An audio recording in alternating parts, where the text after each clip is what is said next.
नमस्कार, स्वागत है आपके अपने YouTube चैनल अनमोल क्लासेज में। अपना जो टॉपिक चल रहा था वो चल रहा था उर्वरक। उर्वरक की अगर बात करें तो हमने पढ़ा था क्लासिफिकेशन।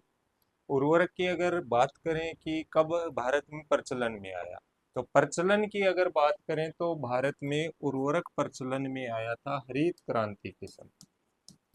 हरित क्रांति के बाद उर्वरक में तेजी से वृद्धि हुई।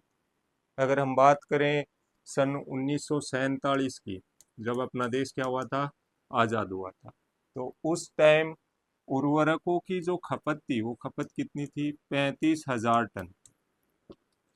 कितनी टन? 35,000 टन। या कह सकते हैं कि 1947 में कितने उर्वरक उपयोग में ले रहे थे हम? 35,000 टन।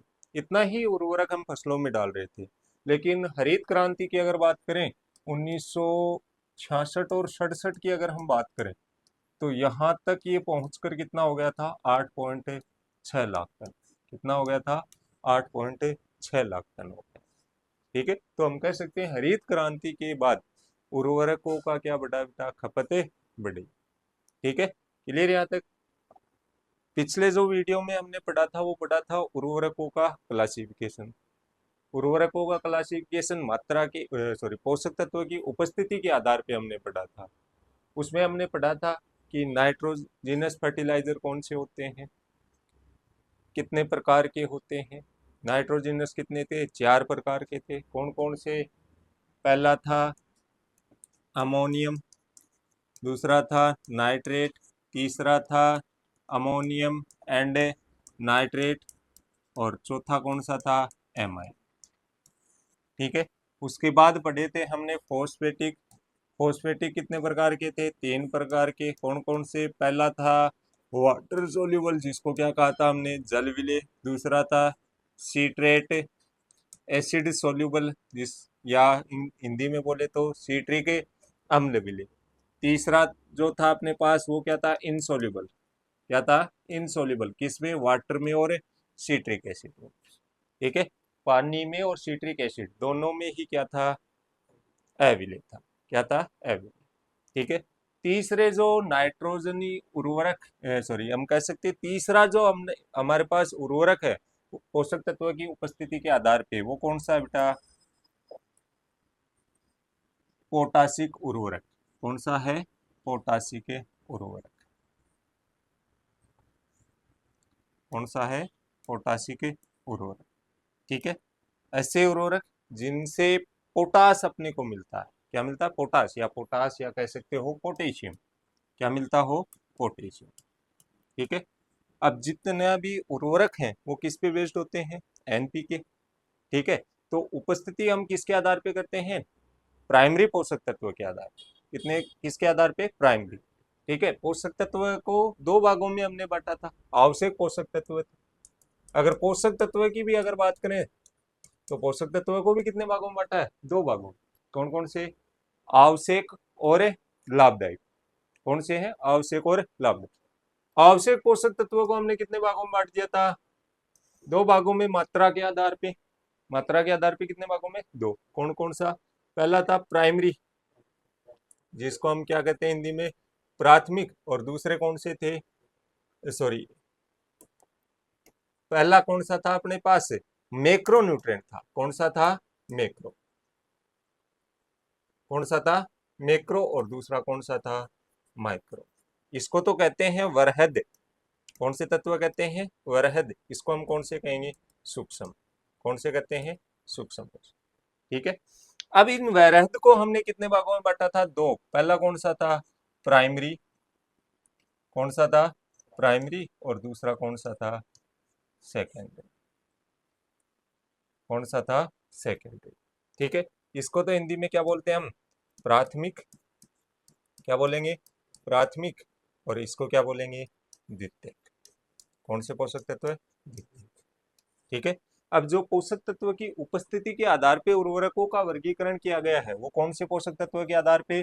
प्राथमिक पोषक तत्व के आधार पे। और प्राथमिक कौन कौन से होते हैं? नाइट्रोजन, फॉस्फोरस और पोटास या पोटेशियम। ठीक है, एनपीके कौन से होते हैं? प्राथमिक। अगर द्वितीय की हम बात करें तो द्वितीय कौन से होंगे? कैल्शियम, मैग्नीशियम और सल्फर, CaMgS। ठीक है, कैल्शियम, मैग्नीशियम और सल्फर। फिर बचे अपने पास कौन से सूक्ष्म पोषक तत्व है? सूक्ष्म पोषक तत्व कौन से होंगे? फेरस हो गया आपका, कॉपर हो गया, जिंक हो गया, मोनिबिडेनम हो गया, निकिल हो गया, इसके अलावा क्लोरीन हो गया। ठीक है, टोटल कितने हैं? 8। फेरस 1, कॉपर 2, जिंक 3, 4, 5 और 6, 2 बच गए। ठीक है, फेरस हो गया, कॉपर हो गया, जिंक हो गया, मोनिबिडेनम हो गया, निकिल हो गया, क्लोरीन हो गया, और कौन सा? बोरोन हो गया। कौन सा हो गया? बोरोन। ठीक है, बोरोन के अलावा एक और बच गया, कौन सा बचा है? मैग्नीज। कौन सा बच गया? मैग्नीज। ठीक है, ये 8 क्या होते हैं? सूक्ष्म पोषक तत्व है। क्या होते हैं? सूक्ष्म। ठीक है, अब देखो 8 ये 3 ये कितने हो गए? 8 9 10 11, 11 और 3 ये 12 13 14। ठीक है, बच गए अपने पास कितने? 3। कितने बच गए? 3। टोटल होते कितने हैं? 17। कितने बच गए? 3। 3 कौन से बच गए?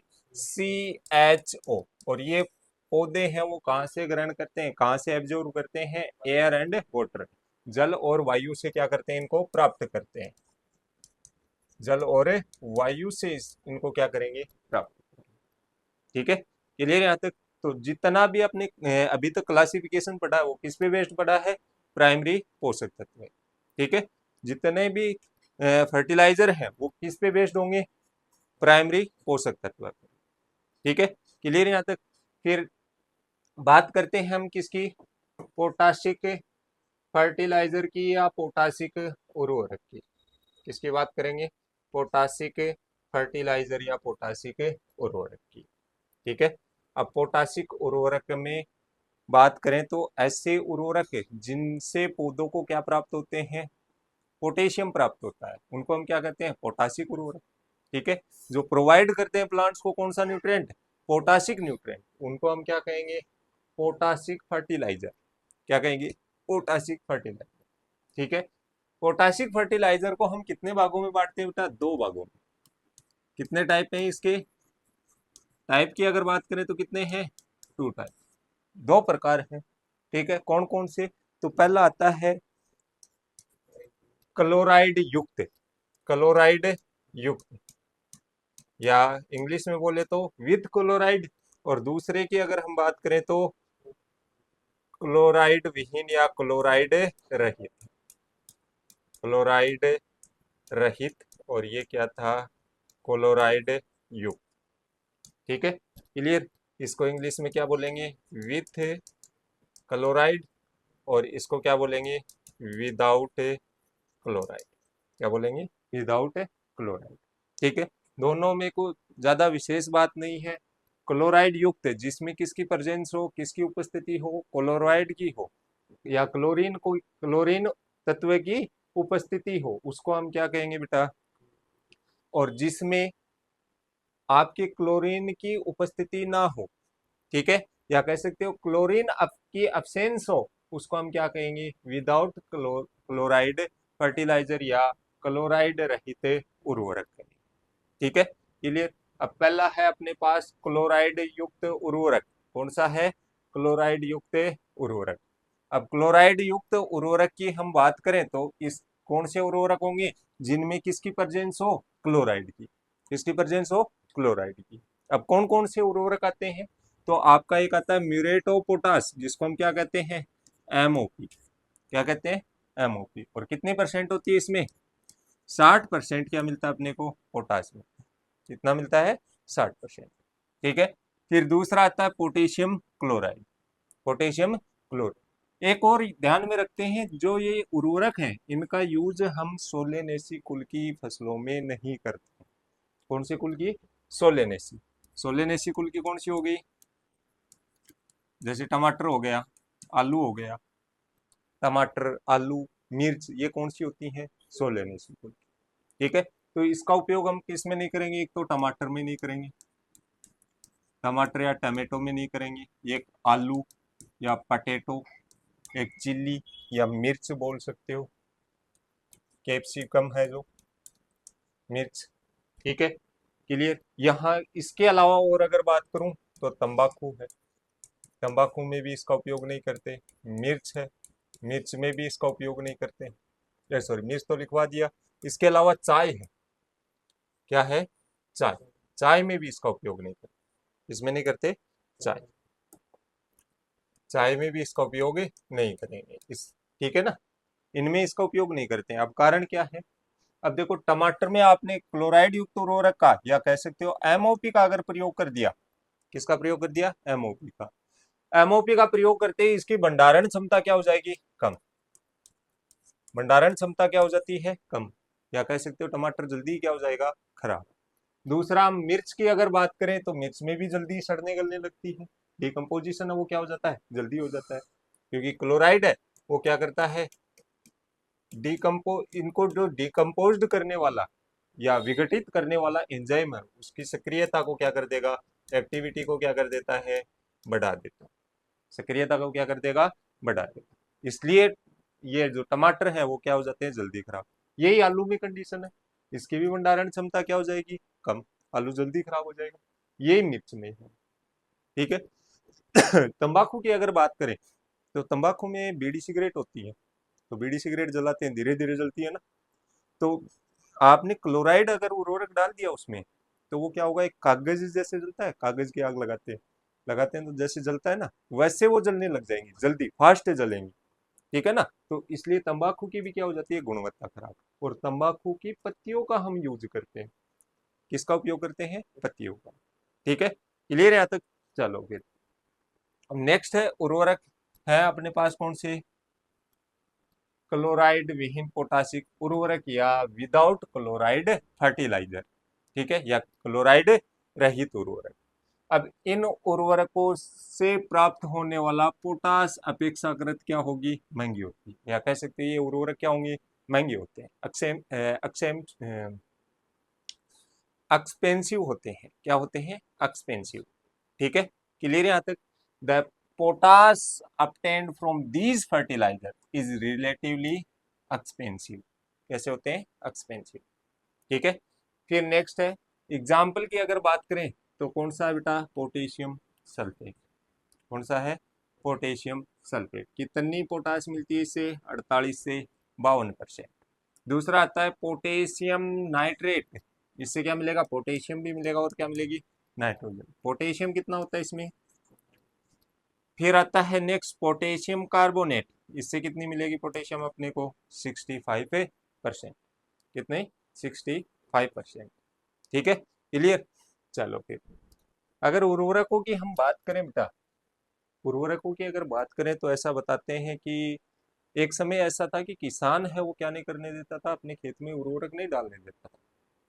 जब ये हरित क्रांति या खाद्यान्न उत्पादन की जब हमारे देश में कमी थी, आज से पहले अगर हम बात करें तो हमारे देश में खाद्यान्न उत्पादन नहीं था, गेहूं तो देखने को नहीं मिलता था। ऐसे बताते हैं कि कोई मेहमान जब घर पे आता था तो उस समय गेहूं की रोटियां बनती थी, ठीक है ना, जैसे सोने को ताला लगा के रखते हैं ना, वैसे गेहूं को क्या रखते थे, गेहूं के आटे को ताला लगा के रखते थे, ठीक है। और बड़े बुजुर्ग बताते हैं हम बच्चे हुआ करते थे तो उस टाइम क्या करते थे कि कोई मेहमान आया हुआ होता था ना, तो वेट करते थे कि एक टुकड़ा भी छोड़ दे तो गेहूं की रोटी चख के देख ले कैसी होती है। अपने राजस्थान में ये कंडीशन थी, ठीक है ना। तो खाद्यान्न उत्पादन बढ़ा, खाद्यान्न उत्पादन कब बढ़ा, हरित क्रांति में, ठीक है, जिसके जनक कौन थे हरित क्रांति के, डॉक्टर ई बोरलॉग। और भारत में अगर पूछे तो कौन थे, डॉक्टर एम एस स्वामीनाथन, ठीक है, जो सोनारा 64 वेराइटी लेके आए थे इंडिया में, ठीक है ना। तो उसके बाद क्या हुआ कि उर्वरकों की सरकार ने क्या किया, उर्वरक का यूज करने पे क्या दिया, ज्यादा ध्यान दिया, तो ये सौंपा किसको, अधिकारियों को, या कृषि अधिकारी हैं, डब्ल्यू वगैरह हैं, कृषि सुपरवाइजर हैं। तो किसान क्या करता था, उर्वरकों को ज्यादा महत्व नहीं देता था। तो ऐसे बताते हैं कि जो अधिकारी हुआ करते थे वो रात को क्या करते थे, गेहूं में या अदर कोई क्रॉप है उसमें यूरिया डालते थे, और फिर थोड़े दिन बाद उन्हें बताते थे कि यहाँ मैंने रात को यूरिया डाली थी, यहाँ देखो अनाज अच्छा है, यहाँ थोड़ा कमजोर है। उसके बाद किसानों ने किसका यूज शुरू किया, उर्वरकों का, ठीक है ना, ऐसा बताते हैं। कि ऐसी कंडीशन रही है। तो हमारे देश में ज्यादातर ऑर्गेनिक फार्मिंग का चलन रहा है, या कह सकते हो परंपरागत कृषि का चलन रहा है, ठीक है ना।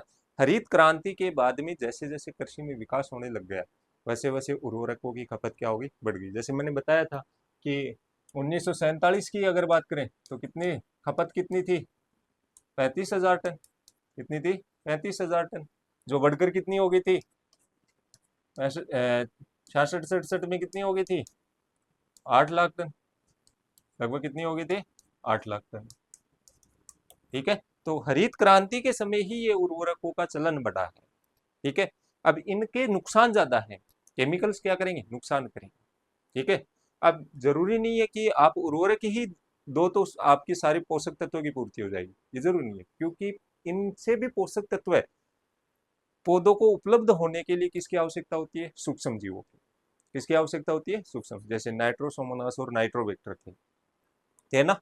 तो नाइट्रोसोमोनास और नाइट्रोबैक्टर को सक्रिय रहने या सूक्ष्म जीवों को सक्रिय रहने के लिए किसकी आवश्यकता होती है, कार्बनिक पदार्थ।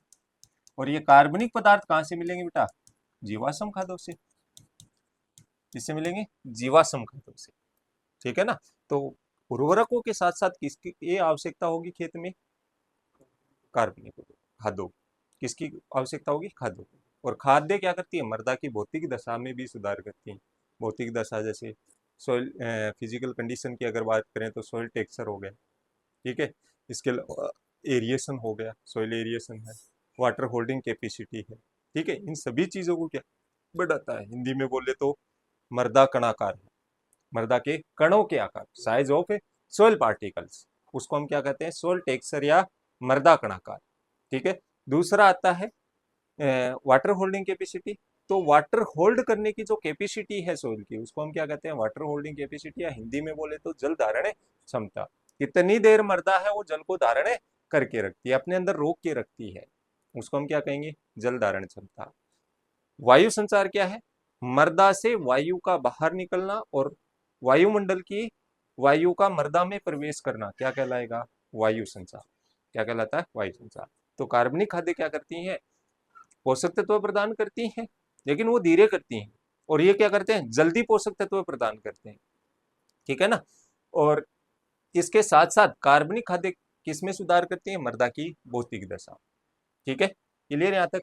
फिर बात करते हैं यौगिक उर्वरक। अब ये जो क्लासिफिकेशन कर रखा है 12th में, तो ये साथ में दे रखा पूरा, लेकिन ये क्लासिफिकेशन मात्रा के आधार पे, किसके आधार पे, मात्रा के, ठीक है। अब इसमें जो मात्रा हम देखेंगे वो किसकी देखेंगे, प्राइमरी न्यूट्रिएंट की।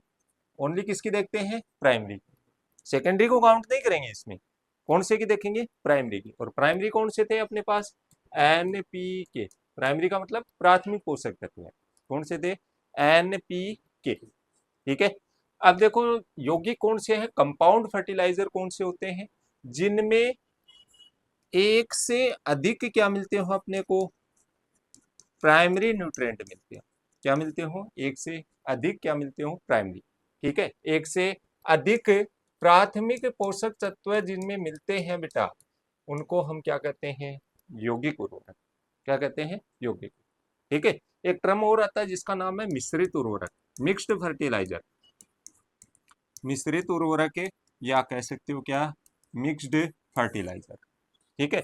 जब दो फर्टिलाइजर को हम मिक्स कर देंगे, ठीक है, एक संतुलित रूप में अगर हम मिक्स करते हैं, मिश्रित करते हैं, तो उसको हम क्या कहेंगे, मिश्रित। लेकिन इनमें क्या है, जब हम इनका निर्माण करते हैं तो रासायनिक रूप से ही क्या होता है बेटा, दो तत्व मिलते हैं। क्या मिलते हैं, दो तत्व। जैसे DAP का निर्माण करेंगे तो अपने को क्या मिलेगा, फॉस्फोरस और नाइट्रोजन, ठीक है ना। इसको क्या कहेंगे, यौगिक उर्वरक। अब मैंने क्या किया, SSP को और यूरिया को दोनों को क्या कर दिया, मिक्स कर दिया, तो उसको हम क्या कहेंगे, मिश्रित। क्या कहेंगे, मिश्रित। और ये जो वर्गीकरण किया गया है वो किसके, क्वांटिटी के आधार पे या मात्रा के आधार पे हम क्या करते हैं, वर्गीकरण। किसके आधार पे करते हैं, मात्रा, ठीक है। क्लियर। एक न्यूट्रिएंट परसेंटेज के अकॉर्डिंग भी क्या आता है, वर्गीकरण आता है, ठीक है, जिसको हाई एनालिटिक या लो एनालिटिक, ठीक है।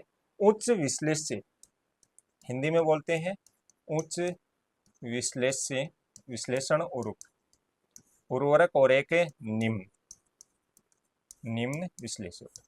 ठीक है, उच्च का तो मतलब क्या हो गया, जब प्राथमिक पोषक तत्व की मात्रा 25% से क्या होती है, अधिक होती है। कितनी, 25% से अधिक होगी तो वो कैसे होंगे, उच्च विश्लेषण। ठीक है, जब मात्रा 25% से कम होती है तो उसको हम क्या कर देते हैं, निम्न विश्लेषण। कैसे कहेंगे, निम्न विश्लेषण। ठीक है, क्लियर यहाँ तक, हाई एनालिटिक और लो एनालिटिक। ठीक है, क्लियर यहाँ तक।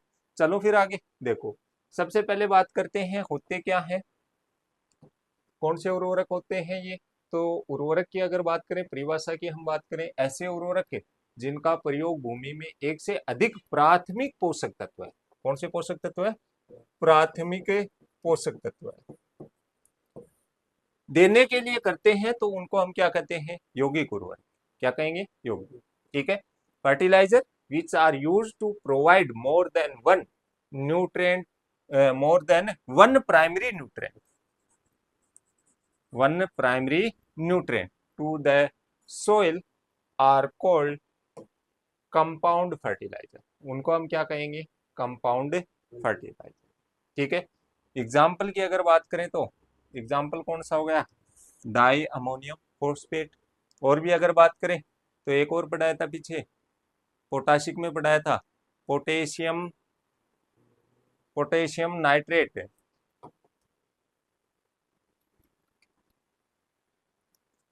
ये रहा पोटेशियम नाइट्रेट, इसमें क्या पोटास मिल रहा है और अपने को क्या मिल रही है, नाइट्रोजन। ठीक है, इसमें जो नाइट्रोजन होगी वो कितनी होगी, 18%। पीछे भी मैंने पिछले वीडियो में बताया था। ठीक है, और इसमें कितनी होगी बेटा, 46%। और 46% किस रूप में, P2O5, जिसको हम क्या कहते हैं, पेंटा ऑक्साइड। क्या कहेंगे, पेंटा ऑक्साइड। ठीक है, क्लियर यहाँ तक। फिर नेक्स्ट जो अपना है वो है एकल उर्वरक। कौन सा है, एकल या स्ट्रेट फर्टिलाइजर। अब वहां तो कितने पोषक, प्राइमरी पोषक तत्व मिल रहे थे, एक से अधिक, चाहे वो दो भी हो सकते हैं, तीन भी हो सकते हैं। ठीक है ना, लेकिन इसमें जो उर्वरक से पोषक तत्व मिलेंगे वो कितना मिलेगा बेटा, एक। ठीक है, एक ही पोषक तत्व मिलेगा, उसको हम क्या कहेंगे, स्टेट। जैसे एग्जांपल मैं बताऊं, यूरिया। यूरिया की अगर बात करें तो यूरिया से एक ही प्राइमरी पोषक तत्व मिलता है, कौन सा, नाइट्रोजन। कौन सा मिलेगा, नाइट्रोजन। तो यूरिया कैसा हो गया, एकल उर्वरक। कैसा होगा, एकल उर्वरक। ठीक है, जिनमें से एक ही प्राइमरी पोषक तत्व हमें मिलेगा उसको हम क्या कहेंगे, एकल उर्वरक। देखो परिभाषा, ऐसे उर्वरक जिनके द्वारा मृदा में केवल एक ही प्राथमिक पोषक तत्व मिलता है, एक ही क्या मिलता है, प्राथमिक पोषक तत्व है।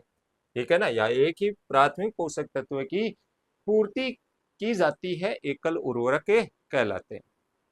Fertiliser which supply only one primary nutrient, one primary nutrient to the soil are called, are called straight fertiliser. क्या कहेंगे, स्ट्रेट फर्टिलाइजर। एग्जाम्पल की अगर बात करें तो यूरिया। क्या है, यूरिया, जिसमें से क्या मिलती है अपने को, नाइट्रोजन। कितने परसेंट है, 46%। ठीक है, दूसरा आता है सिंगल सुपर फास्फेट। कौन सा आता है, सिंगल सुपर फास्फेट, शॉर्ट में क्या बोलते हैं इसको, SSP। इसमें क्या मिलता है अपने को, फॉस्फोरस। कितना परसेंट, 16%। कितना परसेंट मिलेगा, 16 या 16%।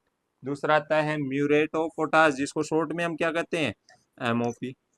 सूत्र क्या होता है इसका, केमिकल फॉर्मूला KCl। क्या होता है, KCl। अब इस KCl में देखें तो कौन सा पोषक तत्व मिल रहा है अपने को, पोटेशियम। ये तो सूक्ष्म पोषक तत्व है, हम बात किसकी कर रहे हैं, प्राथमिक पोषक तत्व की। तो कौन सा मिलेगा अपने को, पोटेशियम। कौन सा मिलेगा, ओनली पोटेशियम। और पोटेशियम मिलता कितना है, 60%। कितना प्रतिशत मिलेगा, 60%। क्लियर है यहाँ तक। ये था आपके क्लासिफिकेशन, जो एक्स्ट्रा था वो मैंने बता दिया, हाई एनालिटिक और लो एनालिटिक। इसके अलावा इनका जो रूप है, जिस फॉर्म में ये मिलते हैं, उसके आधार पे भी अलग अलग भागों में बांट सकते हो। जैसे सॉलिड, सॉलिड फॉर्म में हो गया। ठीक है, लिक्विड में हो गया, जिसको द्रव्य में कहते हैं। क्या कहते हैं, द्रव्य। ठीक है, और जो कणों की साइज है उनके आधार पे भी इनको अलग अलग अलग भागों में बांट सकते हैं, ठोस को अलग अलग भागों में, जैसे गोल कणों वाला हो गया, रवेदार हो गया, ठीक है ना। इस प्रकार हम क्या कर सकते हैं, इसको अलग अलग भागों में बांट सकते हैं, ठीक है।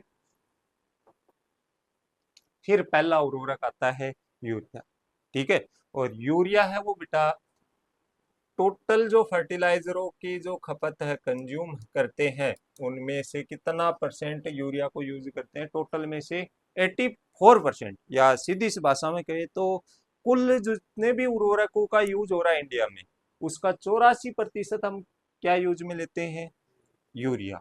क्या यूज में लेंगे, यूरिया, ठीक है। यूरिया का बहुत ज्यादा उपयोग किया जाता है। इससे पहले अमोनियम सल्फेट का चलन था। किसका था, अमोनियम। यूरिया आने के बाद में किसका चलन हो गया, यूरिया का, ठीक है। यूरिया के केमिकल फॉर्मूले की या रासायनिक सूत्र की अगर हम बात करें, केमिकल फॉर्मूले की अगर बात करें,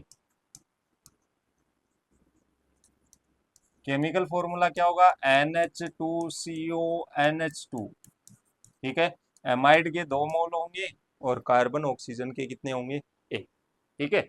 अब इसमें भी बेटा एक ये आता है CO और एक ऐसे लिखा होता है C।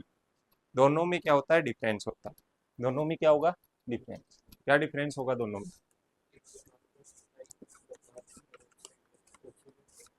कार्बन और ऑक्सीजन, किस क्या बोलते हैं इसको,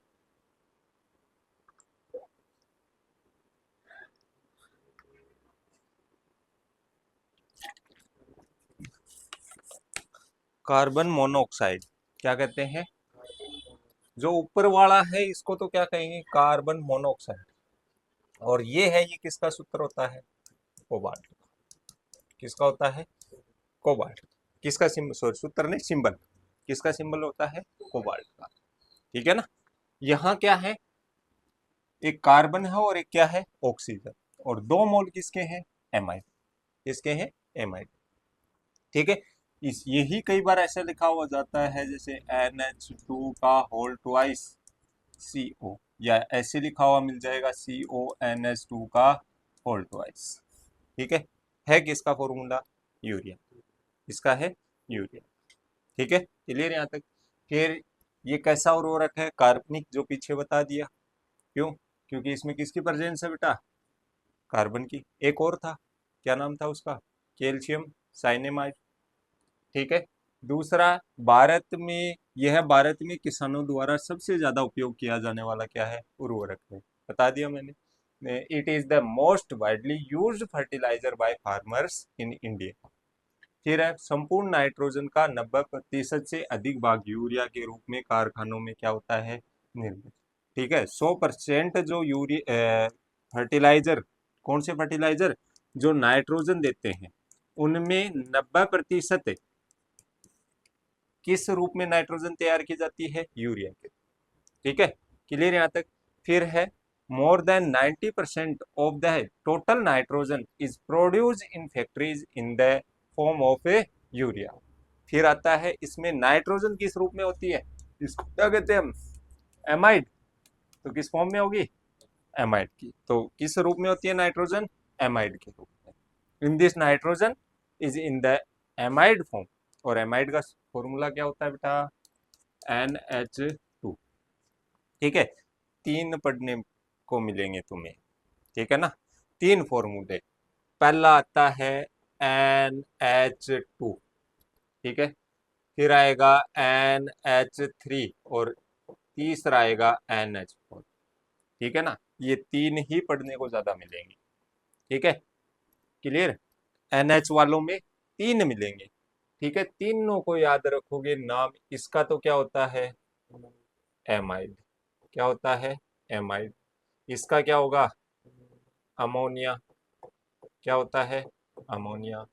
और इसका क्या होता है, अमोनिया। क्या होता है, अमोनिया। क्या नाम होता है, अमोनिया, ठीक है, क्लियर। क्लियर यहाँ तक, चले आगे, चलो। ठीक है, ये 3 फॉर्म लिख लेना, एमाइड, अमोनियम, सॉरी अमोनिया और अमोनिया, ठीक है ना। चलो, ठीक है। फिर आता है कंपोजिशन की अगर बात करें, ठीक है, तो कंपोजिशन की बात करें तो बेटा एक मात्रा निर्धारित कर दी इसमें, ठीक है। सरकार ने एक अध्यादेश बनाया, एक कंट्रोल ऑर्डिनेंस बनाया। कब बनाया? 1957 में। कब बनाया? 1957 में बनाया। कब बनाया? 1957 में, ठीक है। अब 1957 में ये बनाकर, अध्यादेश बनाकर, प्रत्येक उर्वरक में जो कंपोनेंट्स है या अवयव है उनकी मात्रा क्या कर दी? निर्धारित कर दी, ठीक है। अब देखो नमी की मात्रा, नमी की मात्रा कुल भार प्रतिशत, कुल भार, कुल भार है, जैसे 60 kg का, 60 kg क्या है? यूरिया है। उस 60 kg यूरिया में कितना प्रतिशत नमी होनी चाहिए? 1%। कितनी होनी चाहिए? 1%, ठीक है। फिर बात करते हैं नाइट्रोजन की कुल मात्रा। तो नाइट्रोजन की कुल मात्रा न्यूनतम कितनी होनी चाहिए? मिनिमम कितनी? 46%। इससे ज्यादा रखो तो आपकी मर्जी है, लेकिन इससे कम में नहीं होनी चाहिए, वरना तो उद्योग जो फैक्ट्रीज में यूरिया बनाते हैं वो नाइट्रोजन की मात्रा कम कर देंगे, कर देंगे ना। तो फिक्स कर दिया कि 46% तो होनी ही चाहिए, ठीक है। और देखते हो आप बैग पे लिखा होता है, ये जैसे यूरिया का बैग है, इस पे देखो ये लिखा हुआ ना, यूरिया 46% लिखा हुआ ना, ठीक है। तो इसमें 46% लिखा है, इसका मतलब इसमें नाइट्रोजन कितनी है? 46। जैसे 100 का है, 100 kg का है, तो 100 kg का 46% कितना हो जाएगा? 46। कितना है? 46, ठीक है। 46 kg अपने को क्या मिलेगी? नाइट्रोजन। 100 kg जो यूरिया है उसमें 46 kg अपने को क्या मिलेगी? नाइट्रोजन, ठीक है। फिर एक बाईयूरेट बनता है, क्या बनता है? बाईयूरेट, ठीक है। अधिक तापमान या टेम्परेचर के कारण दो मोल यूरिया के आपस में जुड़कर क्या बनाते हैं? बाईयूरेट। क्या बनाते हैं? बाईयूरेट, जिसका सूत्र क्या होता है? NH2CO, NH CO, NH2। क्या सूत्र होगा? NH2CO, NH CO, NH2, ठीक है। कैसे बनता है? तो दो मोल किसके जुड़ेंगे बेटा? यूरिया के। यूरिया का सूत्र क्या होता है? NH2CO, NH2। एक मोल तो ये हो गया, दूसरा मोल NH2CO, NH2, और ये क्या बनाएंगे बेटा? बाईयूरेट। और बाईयूरेट का सूत्र क्या होगा? NH2CO, NH CO, NH2। क्या है? NH2CO, NH CO, NH2, ठीक है। क्लियर यहाँ तक? अब बाईयूरेट है वो 1.5% से अधिक नहीं होनी चाहिए, ठीक है। ऐसे अगर इससे ज्यादा अगर मात्रा है तो वो पौधों पे क्या डालता है? विषैला प्रभाव। क्या डालेगा? विषैला प्रभाव, ठीक है। और 2% जिनमें बाईयूरेट होती है, 2% या इससे ज्यादा होती है, तो उनका कभी भी प्रणीय छिड़काव नहीं करते। प्रणीय छिड़काव का मतलब फोलियर स्प्रे नहीं करेंगे। क्या नहीं करेंगे?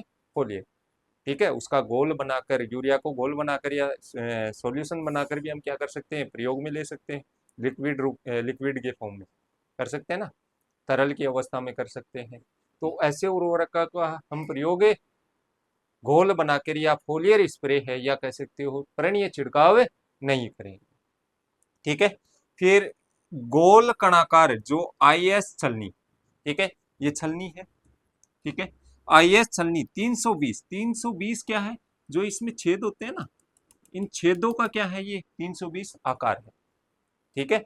इससे क्या हो जाए? गुजर जाए। क्या हो जाए? गुजर जाए, निकल जाए। क्या हो जाए? निकल जाए, ठीक है।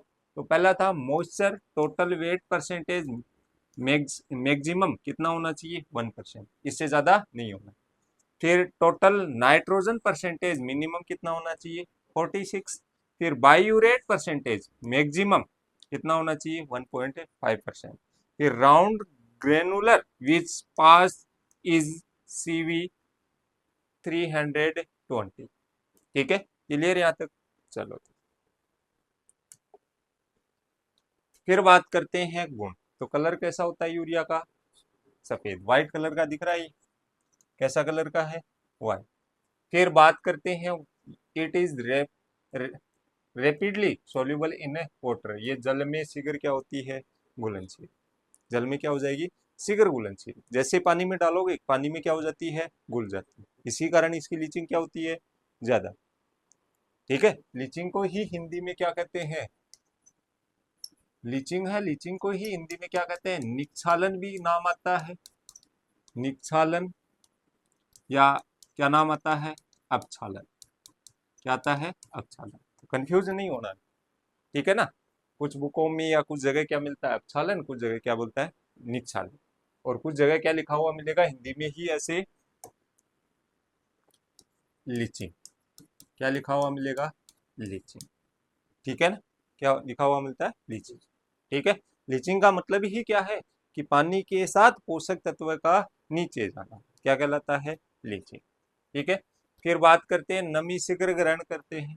थोड़ा छोड़ दो आप, यूरिया को बाहर छोड़ दो, वातावरण की नमी को भी क्या कर लेंगे, एब्जॉर्ब कर लेंगे, और छोटे छोटे क्या बन जाते हैं, ढेले बन जाते हैं, उसके बन जाते हैं ना। तो एब्जॉर्ब मॉइस्चर क्विकली, बहुत जल्दी ही क्या करता है ये, मॉइस्चर को या नमी को क्या करता है, ग्रहण करता है। फिर इसमें नाइट्रोजन कितनी होती है, 46%, जो मैंने बताया। ठीक है, फिर आता है मृदा में अभिक्रिया। क्या आती है, मृदा में अभिक्रिया। ठीक है, जैसे ही यूरिया को आप मृदा में डालोगे, जैसे ही यूरिया को मृदा में आप डालोगे, ठीक है, मृदा में डालोगे तो यूरिया है वो किसके साथ रिएक्शन करेगी बेटा, जल के साथ। ठीक है, जैसे ही किसको डाला आपने, यूरिया को डाला, NH2CO NH2, ये किसका सूत्र है बेटा, यूरिया का। किसका है, यूरिया का। किसका है, यूरिया का। ठीक है, जैसे ही आप इसको किस में अप्लाई करोगे, सोइल में, सोइल में अप्लाई करोगे तो ये किसके साथ रिएक्ट करेगा, H2O के साथ, या कह सकते हो वाटर के साथ। किसके साथ करेगा, वाटर के साथ या जल के साथ करेगा। ठीक है, और जल के साथ अभिक्रिया करवा के क्या करके क्या बनाएगा बेटा, अमोनियम कार्बोनेट। क्या बनाएगा, अमोनियम कार्बोनेट। क्या नाम है इसका, अमोनियम कार्बोनेट, अमोनियम कार्बोनेट। अब इसको रिएक्शन को ऐसे याद नहीं करना है आपको कि NH2CO NH2 plus H2O NH4 bracket 2CO3, ऐसे याद नहीं करना। कैसे याद करोगे, यूरिया, यूरिया जल के साथ, जल के साथ अभिक्रिया करके, अभिक्रिया करके अमोनियम कार्बोनेट बनाता है। क्या बनाता है, अमोनियम कार्बोनेट। क्या बनाएगा, अमोनियम कार्बोनेट। ठीक है, अब देखो मैंने लिखा क्या है, यूरिया जल के साथ अभिक्रिया। यूरिया का सूत्र क्या होता है, NH2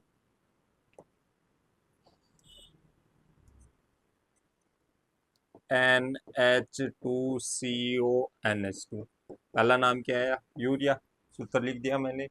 फिर बात करते हैं कि जल के साथ अभिक्रिया, अभिक्रिया किसके साथ करेगा, जल के साथ, तो मैंने प्लस लगा दिया, अभिक्रिया करवा दी किसके साथ, जल के साथ। जल का सूत्र क्या होता है, H2O।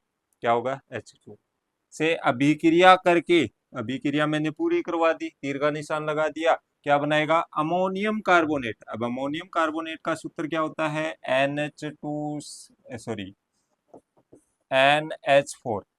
क्या होता है, NH4 का होल ट्वाइस CO3। क्या होता है, C। क्लियर है यहाँ तक।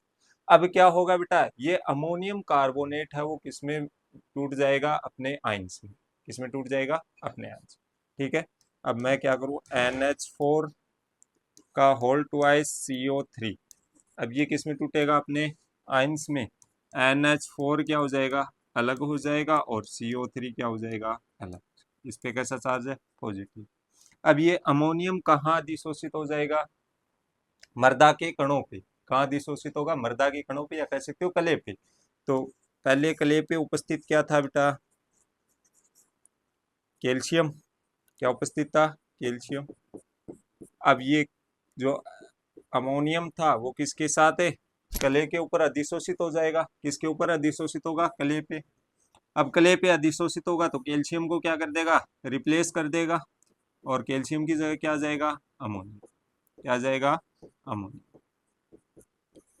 क्या आ जाएगा? अमोनिया। और ये कैल्शियम कहाँ चला जाएगा? Soil solution. कहाँ चला जाएगा? सोयल सॉल्यूशन या मृदा विलयन। ठीक है। अब ये जो मृदा कोलाइड पे जो अमोनियम है, इसका क्या होगा? नाइट्रिफिकेशन या नाइट्रीकरण। अब नाइट्रीकरण में क्या होता है कि सूक्ष्म जीव नाइट्रोसोमोनास और नाइट्रोबैक्टर माइक्रो ऑर्गेनिज्म है दोनों, ये दोनों क्या करेंगे? इस अमोनियम का क्या करेंगे? ऑक्सीकरण। क्या करते हैं? ऑक्सीकरण या ऑक्सीडेशन। क्या करेंगे? ऑक्सीकरण या ऑक्सीडेशन। अब ऑक्सीडेशन करेंगे तो ये किस में चेंज होगा बेटा? एमाइड में। किस में चेंज होगा? एमाइड। तो अमोनियम का एमाइड में परिवर्तन है वो क्या कहलाता है? अमोनीकरण या अमोनिफिकेशन। ठीक है। Ammonium change into nitrate. Ammonium change into nitrate क्या कहेंगे हम उसे? अमोनिफिकेशन या नाइट्रीकरण। ये अमोनियम है, इसका ऑक्सीडेशन होगा, और अमोनियम का ऑक्सीडेशन कौन करता है? नाइट्रोसोमोनास। कौन करेगा? नाइट्रोसोमोनास। कौन करता है? नाइट्रोसोमोनास। किसमें चेंज करेगा? NO2। किसमें चेंज करेगा? N। ठीक है। अब इस NO2 का भी फिर से ऑक्सीकरण होगा, और वो ऑक्सीकरण कौन करेगा बेटा? नाइट्रोवेक्टर। कौन करता है? नाइट्रोवेक्टर। अब नाइट्रोवेक्टर किस में परिवर्तित करेगा इसको? NO3। किसमें करता है? NO3। अब इनको कौन कर लेता है बेटा? पौधे हैं वो ग्रहण कर लेते हैं, प्लांट इसको क्या करेंगे? एब्जॉर्ब करेंगे। ठीक है। और कुछ मात्रा इसकी क्या हो जाती है? लीचिंग के द्वारा नीचे चली जाती है, और कुछ मात्रा का क्या हो जाता है? डीनाइट्रिफिकेशन। क्या हो जाता है? डीनाइट्रिफिकेशन या विनाइट्रीकरण। क्या हो जाता है? विनाइट्रीकरण। ठीक है। विनाइट्रीकरण का या डीनाइट्रिफिकेशन को अगर बात करें तो जो आपकी नाइट्रेट है वो किस में चेंज हो जाएगी? नाइट्रस ऑक्साइड में। किस में चेंज होती है? नाइट्रस ऑक्साइड में चेंज हो जाएगी। उसको हम क्या कहेंगे? डीनाइट्रिफिकेशन। ठीक है। और ये किसके लिए जिम्मेदार है बेटा? यूरिया की लॉस, या कह सकते हो नाइट्रोजन का लॉस है, या मृदा में नाइट्रोजन की कमी है, कमी होती है, वो उसके लिए क्या होता है? जिम्मेदार होता है। क्या होता है? जिम्मेदार। ठीक है। इसके अगर रिएक्शन की मैं बात करूं, रिएक्शन की अगर बात करूं तो इसकी रिएक्शन इस प्रकार होती है। NO2 है, सॉरी NO3 है। क्या है? NO3। ठीक है। NO3 किस में चेंज होगा? NO2 में। NO2 से H2O2 N2। ठीक है। इसमें चेंज होगा। ठीक है। इसके बाद ये किस में हो सकता है? नाइट्रोजन में चेंज हो जाएगा। यहाँ से जल बाहर निकलेगा। क्या बाहर निकलेगा? जल। ठीक है। यहाँ फिर से जल बाहर निकलेगा, और किसमें? N2O। किस में चेंज हो जाता है? N। और ये N2 किस में चेंज हो सकता है? नाइट्रोजन। किस में चेंज हो जाएगा? नाइट्रोजन। ठीक है। क्लियर यहाँ तक? इस प्रकार क्या होता है? नाइट्रोजन का लॉस होता है। क्या होता है? नाइट्रोजन का लॉस। अब ये नाइट्रोजन मृदा से कहाँ चलेगी बेटा? वायुमंडल में। कहाँ चलेगी? वायु। ठीक है। क्लियर? एक प्रोसेस होती है वायुमंडल से नाइट्रोजन कहाँ आती है? मृदा में। उसको हम क्या बोलते हैं? नाइट्रोजन फिक्सेशन, या हिंदी में बोले तो नाइट्रोजन स्थिरीकरण। क्या कहते हैं? नाइट्रोजन फिक्सेशन या नाइट्रोजन स्थिरीकरण।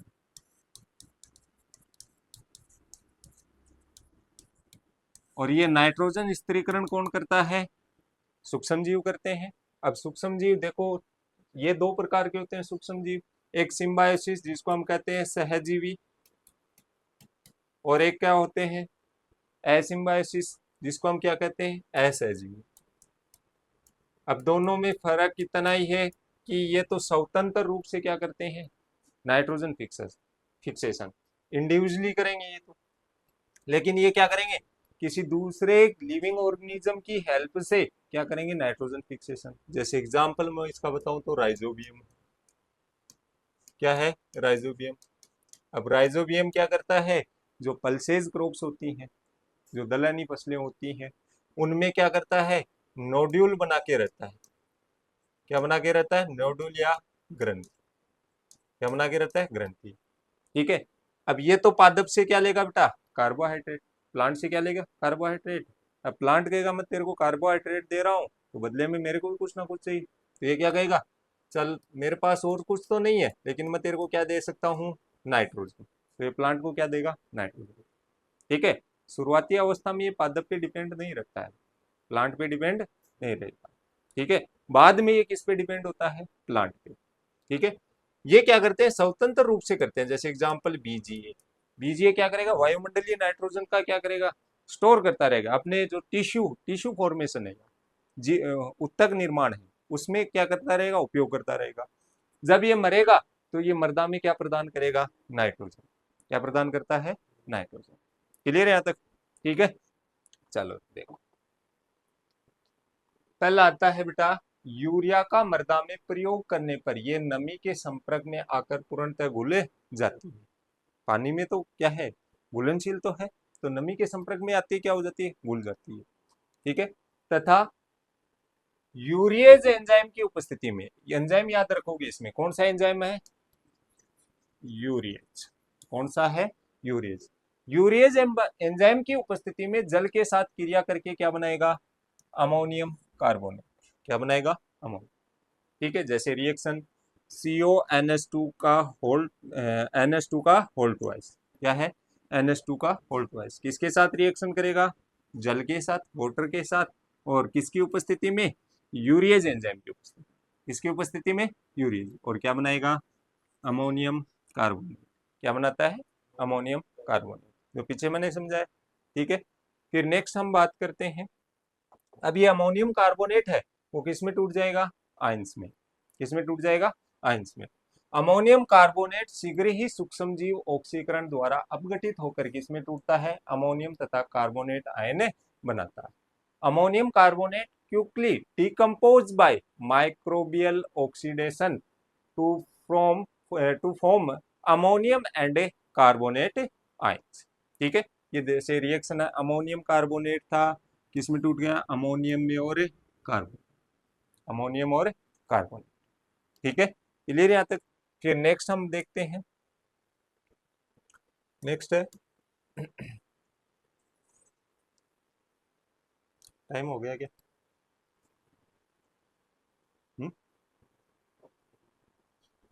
चल। फिर है यूरिया से प्राप्त अमोनियम का उपयोग। चलो ये कल करवा दें।